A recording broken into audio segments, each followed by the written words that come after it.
بسم اللہ الرحمن الرحیم۔ نیل کی ساحرہ، ایک جادوگر کی سرگزشت جو فرعون بننے والا تھا، لیکن وہ فتنگر ایک حسین ملکہ کا غلام بن کر رہ گیا۔ ایپیسوڈ 14، تیسرے حرم کا راز۔ اسی رات کلیوپیٹرا نے مجھے اپنی خوابگاہ میں طلب کیا۔ میں وہاں پہنچا۔ کلیوپیٹرا انتہائی پریشان اور بے چینی کے عالم میں ٹہل رہی تھی۔ پہلے کبھی اسے میں نے اس قدر پریشان اور بے چین نہ دیکھا تھا۔ آ گئے ہرماسیس، اس نے بڑھ کر میرا ہاتھ تھام لیا۔ میں بہت پریشان ہوں اور کچھ سمجھ میں نہیں آتا کہ کیا کروں۔ میں نے تمہیں اس لیے بلایا ہے کہ تم شاید کوئی مناسب مشورہ دے سکو۔ دیوتاؤں کو مجھ سے کیوں بیر ہو گیا ہے ہرماسیس؟ بچپن سے لے کر اب تک کبھی مجھے چین سے بیٹھنا نصیب نہیں ہوا۔ ابھی تمہارے قاتل خنجر سے بچے زیادہ عرصہ نہ ہوا تھا کہ یہ ایک نئی مصیبت آن کھڑی ہوئی ہے۔ تم نے اس رومی سفیر کو دیکھا؟ کتنا عیار اور چالاک ہے۔ جی تو چاہتا ہے کہ اس پر بھی اپنا جادو چلا دوں۔ بڑا کمینہ ہے یہ ولیوس، زبان پر مٹھاس اور بغل میں چھری۔ کمبخت بظاہر تو بلی کی طرح خر خر کرتا ہے، لیکن ساتھ ہی ناخن تیز کرتا رہتا ہے۔ اور تم نے اینتھنی کا خط سنا؟ کس قدر توہین آمیز الفاظ استعمال کیے ہیں۔ اس وقت سے میں اینتھنی کو جانتی ہوں۔ ایک دفعہ جب میں بچپن کی حدود سے گزر کر سن بلوغ میں قدم رکھ رہی تھی تو میں نے اسے دیکھا تھا، لیکن اس وقت بھی ہر چند کے میں کم عمر تھی۔ میری نظریں گہری تھیں۔ میں نے پہلی ہی نظر میں اسے پہچان لیا تھا، یعنی اس کی طبیعت اور مزاج سے واقف ہو گئی تھی۔ اور مجھ پر ہی کیا منحصر ہے۔ میں سمجھتی ہوں جو بھی اسے دیکھے پہلی نظر میں نہیں، 2-4 بار دیکھنے کے بعد اسے سمجھ لینے میں کامیاب ہو جائے۔ خیر تو اینتھنی نصف ہرکیولیس ہے۔ بہت سے دیوتاؤں کے علاوہ یونانیوں میں ہیروز بھی تھے، یعنی وہ انسان جو اپنے اچھے کاموں کے صلے میں آسمان پر چڑھ گئے تھے یا انسانیت سے ترقی کر کے دیوتاؤں میں شریک ہو گئے تھے۔ ہرکیولیس انہی ہیروز میں سے ایک تھا۔ یہ بہت زور آور تھا اور اس کی نسبت بہت مشہور تھا کہ وہ دنیا کو موذیوں کے دسترس سے بچانے میں 12 دفعہ اپنی زور آوری کے کمالات دکھانے کے بعد دیوتاؤں میں چلا گیا تھا۔ یونانی کہتے ہیں کہ وہ وہاں شیر کی کھال اوڑھے آرام کر رہا ہے، اور جب کبھی دنیا میں زور آزمائی اور تحمل کی ضرورت پیش آتی ہے وہ غصہ ہو کر جاگ اٹھتا ہے۔ سامعین سے گزارش کی جاتی ہے کہ ہمارے دونوں چینلز کے پلیٹ فارم سے جتنی بھی آڈیو بکس کی ریکارڈنگ کمپلیٹ ہو چکی ہے اسے خود بھی سنیں اور زیادہ سے زیادہ شیئر کرنے کی کوشش کریں، اور ہمارے سوشل میڈیا پلیٹ فارم کے لنکس ڈسکرپشن میں دیے گئے ہیں۔ ہمیں سبسکرائب اور فالو ضرور کریں تاکہ آپ کو ضروری اپڈیٹس ملتے رہیں، اور ہماری ٹیم کی فنانشیل سپورٹ کے لیے پیٹریون کی لنک ضرور چیک کریں۔ جزاک اللہ۔ کلیوپیٹرا نے اپنی بات جاری رکھتے ہوئے کہا، خیر تو اینتھنی نصف ہرکیولیس ہے اور نصف بے وقوف، اور اس بے وقوفی میں کہیں کہیں ہوشیاری اور عقل مندی جھلکتی رہتی ہے۔ وہ شہوت پرست اور عشرت پسند ہے، اور ان لوگوں کا دوست ہے جو اس کی عشرت پسندیوں میں شریک ہوتے ہیں، لیکن جس سے خفا ہوتا ہے اس کا جانی دشمن بن جاتا ہے، اور جن سے دوستی کرتا ہے ان سے خلوص اور محبت سے پیش آتا ہے، لیکن بعض دفعہ اپنے فائدے کے پیش نظر دوستی کو بھی قربان کر دینے سے دریغ نہیں کرتا۔ مصلحت ہو تو جھوٹ اور فریب کو برا نہیں سمجھتا۔ وہ سخی اور بہادر ہے اور مصیبت میں ثابت قدم رہتا ہے۔ میدان جنگ میں شیر اور ایک قابل افسر ہے، لیکن میدان جنگ سے دور ایک پکا شرابی اور عورتوں کا متوالا۔ تو ایسا ہے یہ اینتھنی۔ حیران ہوں کہ ایسے آدمی کے ساتھ کیا سلوک کروں۔ قسمت اس کے ساتھ ہے، وہ قسمت کی لہروں کی چوٹی پر بیٹھا ہے۔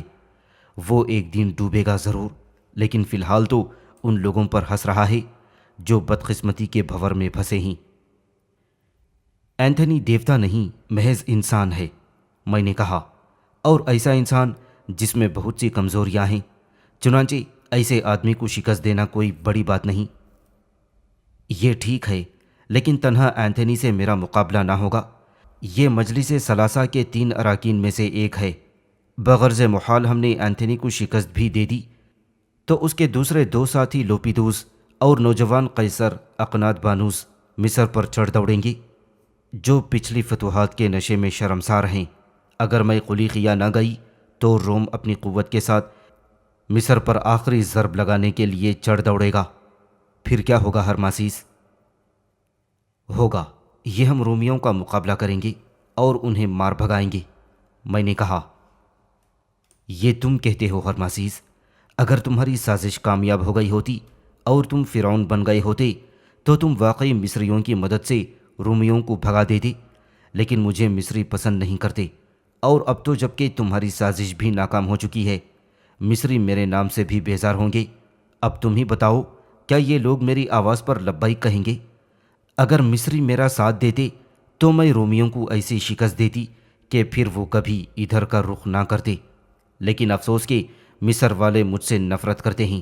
اس کے باوجود اگر میرے پاس دولت ہوتی، میرا خزانہ بھرا ہوا ہوتا، تو میں ایک جرار لشکر رومیوں کے مقابلے میں لے آتی، لیکن ہرمسیس آخر دولت آئے گی کہاں سے؟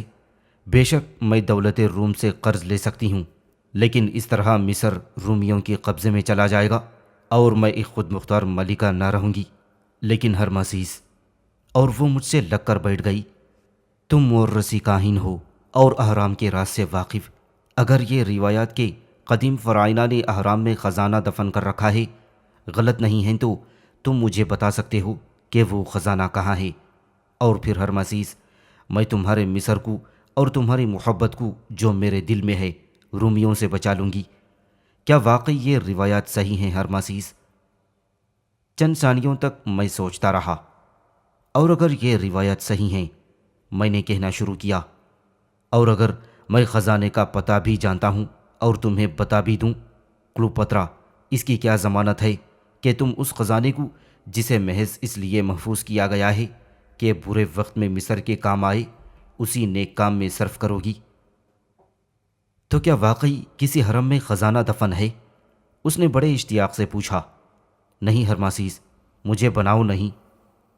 کلوپترا، ایک حرم میں خزانہ ضرور ہے، حالانکہ اسے میں نے اپنی آنکھوں سے نہیں دیکھا، لیکن یہ میرا ایمان ہے کہ وہاں خزانہ ہے، اور اسی جگہ ہے جہاں زمانہ قدیم میں رکھا گیا تھا، اور وہ آج تک اس لیے محفوظ ہے کہ قدیم فرعونہ نے اسے حاصل کرنے کی ہمت نہیں کی، کیونکہ یہ بات مشہور ہے اور حقیقت بھی یہی ہے کہ جو کوئی اس خزانے کو اپنی ضرورت کے لیے یا کسی برے مقصد کے لیے حاصل کرے گا، اس پر فرعون اور دیوتاؤں کا غضب نازل ہوگا۔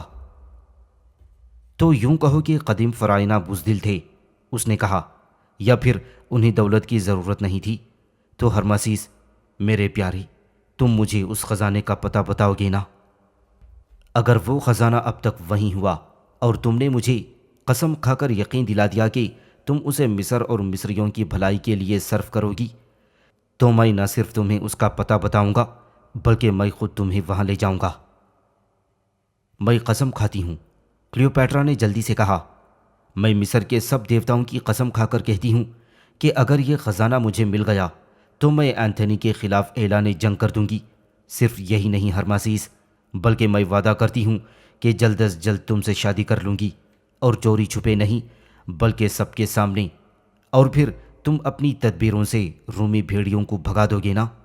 ہاں ہرمسیس، تم یوں بھی فرعون بن جاؤ گے اور مصر کی فلاح و بہبود کے لیے جو چاہو کر سکو گے، کوئی تمہیں روکنے والا نہ ہوگا، اور کلوپترا تمہاری محبت کرنے والی بیوی ہوگی۔ اور پھر اس نے پیار بھری نظروں سے مجھے دیکھا، اور میرے زوال کی اس منحوس رات کے بعد آج پہلی دفعہ میں نے اپنے دل میں مسرت کی لہریں محسوس کیں، اور میں نے سوچا کہ اب بھی کچھ نہیں بگڑا۔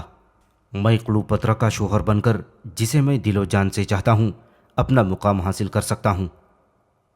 قسم کھاؤ کلوپترا، میں نے کہا۔ میرے پیارے، میرے سرتاج، میں قسم کھاتی ہوں، اور اس قسم پر کبھی نہ ٹوٹنے والی مہر ثبت کرتی ہوں۔ اور یہ کہہ کر اس نے میرے ہونٹ چوم لیے، اور میں نے اسے اپنی آغوش میں بھینچ لیا، اور دیوانوں کی طرح اس کے گال اور آنکھیں چومنے لگا، اور پھر ہم باتیں کرنے لگے کہ شادی کے بعد کس طرح ہم اپنے دن گزاریں گے اور کس طرح رومیوں کو مار بھگائیں گے۔ اور یوں ایک بار پھر میں دھوکہ کھا گیا، حالانکہ میں آج تک یہی سمجھتا ہوں، اور مجھے یقین ہے کہ اگر شارمن رشک و رقابت کی آگ میں نہ جل رہی ہوتی تو پھر کلوپترا مجھ سے شادی کر لیتی، لیکن شارمن مجھ سے محبت کرتی تھی اور نہیں چاہتی تھی کہ کوئی دوسری عورت اس کی جگہ لے۔ اگر کلیوپاترا نے مجھ سے شادی کر لی ہوتی تو واقعی مصر کی تاریخ کچھ اور ہی ہوتی، لیکن آپ دیکھیں گے کہ ایسا نہ ہوا، اور رات گئے تک ہم دونوں بیٹھے باتیں کرتے رہے، اور میں نے کلیوپاترا کو اس خزانے کا راز بتا دیا جو فرعون منقورہ کے حرم حر میں دفن ہے۔ چنانچہ طے ہوا کہ ہم کل ہی اس حرم کی طرف روانہ ہو جائیں گے۔ چنانچہ دوسرے دن ایک کشتی تیار کی گئی اور کلیوپاترا حوریم خور کے مندر کی زائرہ کا لباس پہن کر کشتی میں سوار ہو گئی۔ میں بھی زائر کے بھیس میں تھا اور 10 معتبر غلام ملاحوں کے لباس میں تھے۔ شارمن ہمارے ساتھ نہ تھی۔ ہوا موافق تھی، چنانچہ ہم آدھی رات کے قریب سائز پہنچ گئے۔ یہاں ہم نے قیام کیا۔ پو پھٹتے ہی کشتی پھر مادر نیل کے پانی پر بہنے لگی، اور سورج غروب ہونے کے 3 گھنٹوں بعد ہمیں دور قلعہ بابلیون کی روشنیاں نظر آئیں، اور یہاں کشتی لنگر انداز ہوئی، اور یہاں سے اہرام صرف 2 فرسخ کے فاصلے پر ہیں۔ چنانچہ ہم نے ایک خواجہ سرا کو ساتھ لیا، دوسرے غلاموں کو کشتی پر ہی چھوڑا اور پیدل اہرام کی طرف چل پڑے۔ اتفاق سے راستے میں ایک گدھا نظر پڑا۔ میں نے دوڑ کر اسے پکڑ لیا، اپنا چوغا اتار کر اس پر ڈالا اور کلیوپاترا سے اس پر سوار ہو جانے کو کہا۔ اس نے ایسا ہی کیا۔ اب میں گدھے کو کھینچتا ہوا اسی راستے پر ہو لیا جو اہرام کی طرف جاتا تھا اور جس سے میں بخوبی واقف تھا۔ خواجہ سرا پیچھے پیچھے چلا آ رہا تھا۔ ہم کوئی 1 گھنٹے تک چل رہے تھے اور سامنے وہ عظیم الشان اہرام نظر آ رہے تھے جنہیں دیکھتے ہی دل پر ایک عجیب رعب اور ہیبت چھا جاتی ہے، اور چاندنی رات میں اہرام ریت کے بڑے تودوں کا سما پیش کر رہے تھے۔ دیکھنے والا بڑے بڑے تودوں کو دیکھ کر حیران رہ جاتا ہے، اور جیسے جیسے آگے بڑھتا ہے اس کے دل کی حالت عجیب ہونے لگتی ہے۔ میں کلیوپاترا کے دل کا حال نہیں جانتا، البتہ اپنے متعلق کہتا ہوں کہ میرا دل بری طرح دھڑک رہا تھا۔ ہم خاموشی سے قدیم قبرستان میں داخل ہو گئے جہاں دیوتا جانے کون کون سے بادشاہ ابدی نیند سو رہے تھے۔ حرم بنانے سے پہلے مصری چبوترے بنا کر ان میں اپنے مردے دفن کرتے تھے۔ یہ چبوترے کچی اینٹوں یا پتھروں کے ہوتے تھے اور ان کی بلندی 10 سے 15 میٹر اور چوڑائی 17 میٹر ہوتی تھی۔ یہی چبوترے دراصل اہرام کے جد امجد ہیں۔ اس کے علاوہ مصری پہاڑوں میں چٹانیں کاٹ کر بھی مقبرے بناتے ہیں اور وہاں مردے رکھتے تھے۔ حر یعنی اعلیٰ، اب یہ حرم تیسرے حرم کے نام سے مشہور ہے۔ ہم تیز تیز قدم اٹھاتے اس دہشت زدہ مقام سے گزر گئے اور ایک ٹیلا عبور کرنے کے بعد فرعون خوفو کے عظیم الشان حرم کے سامنے کھڑے تھے۔ واقعی کلیوپاترا نے میرے کان کے قریب منہ لا کر اور حرم اعظم کو حیرت زدہ اور خوف سے دیکھتے ہوئے کہا، واقعی ہرماسیس، پہلے مصر پر دیوتاؤں کی حکومت ہوگی، یہ کام کسی انسان کا نہیں ہو سکتا۔ تو اسی حرم میں خزانہ ہے نا؟ نہیں، اس میں نہیں ہے، میں نے جواب دیا۔ آگے چلو۔ ہم آگے بڑھ گئے اور کچھ ہی دیر بعد فرعون خفرا کے حرم اور کے قدموں میں کھڑے تھے۔ کلیوپاترا نے حیرت سے حرم کے ان سرخ پتھروں کو دیکھا۔ تو کیا اس میں ہے وہ خزانہ؟ اس نے پوچھا۔ نہیں، اس میں نہیں ہے، اور آگے چلو۔ اور ہم فرعون منقورہ کے حرم حر کے سامنے پہنچے۔ یہ حرم شفاف چمکدار پتھروں کا بنا ہوا ہے۔ ہزاروں سال گزر گئے لیکن اس کی چمک دمک میں فرق نہیں آیا۔ یہ پہلے 2 اہرام سے چھوٹا لیکن خوبصورتی میں ان سے بڑھ کر ہے۔ تو اس حرم میں ہمیں داخل ہونا ہے؟ کلیوپاترا نے پوچھا۔ ہاں، اسی میں نے جواب دیا۔ اور پھر ہم گھوم کر شمالی پہلو کی طرف آ گئے جہاں حرم کی دیوار کے عین بیچ میں فرعون منقورہ کا نام کھدا ہوا ہے۔ اسی فرعون نے یہ حرم اسی کے قریب ایک معبد بنوایا تھا کہ کاہن منقورہ کی روح کے لیے شب و روز دعا کرتے رہیں۔ اسی فرعون منقورہ نے اپنے اسی حرم میں خزانہ رکھا تھا کہ جب کبھی مصر پر کوئی آفت آئے اور مصر کا خزانہ خالی ہو تو فرعون وقت اسی خزانے کو کام میں لائے۔ اگر خزانہ اب تک اسی حرم میں ہے تو فرعون وقت اسی خزانے کو کام میں لائے۔ اگر خزانہ اب تک اسی حرم میں ہے، میں نے کہنا شروع کیا جیسا کہ میرے اجداد کے زمانے میں محفوظ تھا کہ جو اس حرم اور اس کے قریب بنے ہوئے معبد میں مورثی کاہن تھے، تو وہ خزانہ کلیوپاترا اس حرم کے قلب میں کہیں ہوگا اور یہ بھی بتا دوں کہ اس خزانے کو کافی مشکلات و خطرات کا مقابلہ کرنے کے بعد ہی حاصل کیا جا سکتا ہے۔ یہ سوچ لو کلوپترا کہ اس حرم میں داخل ہونا خطرے سے خالی نہیں۔ کیا ایسا نہیں ہو سکتا ہرماسیز کہ تم اس خواجہ سرا کو ساتھ لے کر جاؤ اور خزانہ لے کر آؤ؟ میں یہیں تمہارا انتظار کروں گی۔ کلوپترا نے کہا۔ معلوم ہوتا ہے اس کی ہمت جواب دے گئی تھی۔ نہیں کلوپترا، میں نے کہا، تمہارے لیے اور کسی کے لیے بھی میں یہ کام نہیں کر سکتا۔ یہ گناہ سب گناہوں سے بڑھ کر ہے۔ تاہم میں یہ کہہ سکتا ہوں کہ مورث کاہن کی وجہ سے تمہیں، چونکہ تم ملکہ مصر ہو، وہ جگہ بتا دوں جہاں وہ خزانہ موجود ہے، اور تحریر بھی پڑھ کر سنا دوں جو وہاں رکھی ہوئی ہے۔ اس کے بعد ملکہ فیصلہ کریں گی کہ کیا مصر کی بھلائی ہی کے لیے وہ خزانہ حاصل کر رہی ہیں۔ اگر تمہارا دل گواہی دے اور اگر تمہیں فرائنا کے غضب کا خوف نہ ہو اور مصر کو دولت کی ضرورت ہو تو بے شک تم وہ خزانہ حاصل کر لو۔ کلوپترا، میں نے پرانی دستاویزوں میں پڑھا ہے کہ زمانہ قدیم میں 3 فرائنا خزانہ حاصل کرنے کے لیے اس حرم میں داخل ہوئے تھے۔ اس میں پہلی ملکہ ہشتی پشت تھی، دوسرا فرعون توتمیس اور تیسری فرعون راسس می آمن۔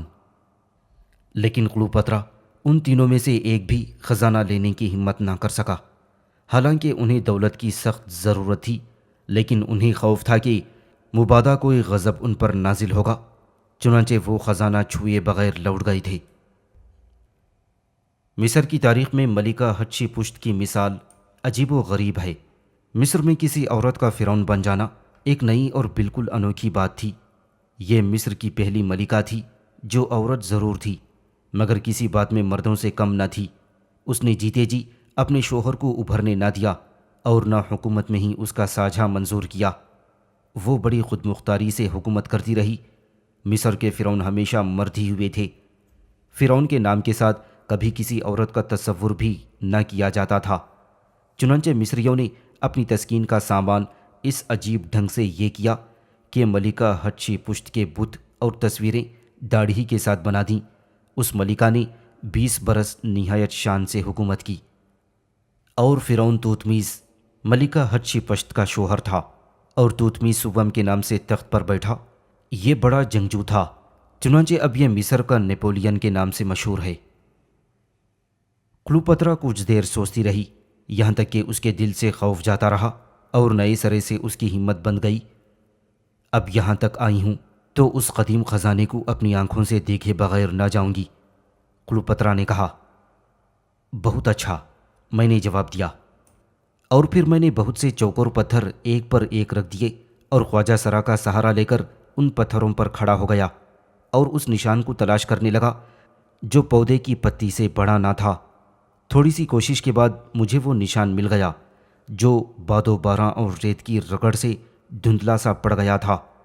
میں نے انگوٹھا اس پر رکھ کر ایک خاص ترتیب سے دبایا اور فوراً ہی ہلکی سی گڑگڑاہٹ کی آواز کے ساتھ ایک پتھر اپنی جگہ سے سرک گیا اور دیوار میں اتنا بڑا دروازہ کھل گیا کہ ایک آدمی رینگ کر اس میں داخل ہو سکتا ہے۔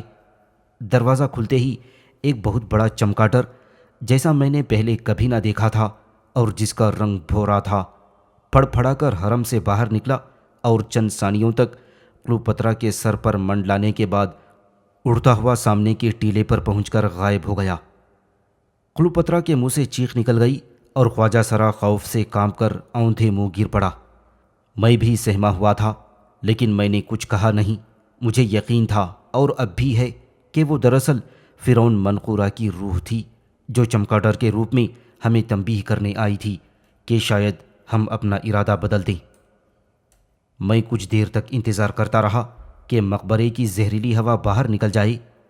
کچھ دیر بعد میں نے چوغے کے دامن میں سے چھوٹی چھوٹی مشعلیں نکال لیں اور سلگا کر اپنے پاس رکھیں اور ایک خواجہ سرا اور ایک کلوپترا کو دے دیں، اور پھر میں نے خواجہ سرا سے وعدہ لیا کہ وہ اس حرم میں جو کچھ دیکھے گا اس کا ذکر کبھی کسی حال میں کسی کے سامنے نہ کرے گا۔ خواجہ سرا نے خوف و ہراس سے کانپتے ہوئے قسموں پر قسمیں کھا ڈالیں۔ اب میں نے اپنی کمر سے رسا باندھا جو ہم اپنے ساتھ لائے تھے اور حرم کے دروازے میں رینگ گیا۔ اوپر پہنچ کر میں نے کلوپترا سے کہا کہ وہ بھی آ جائے۔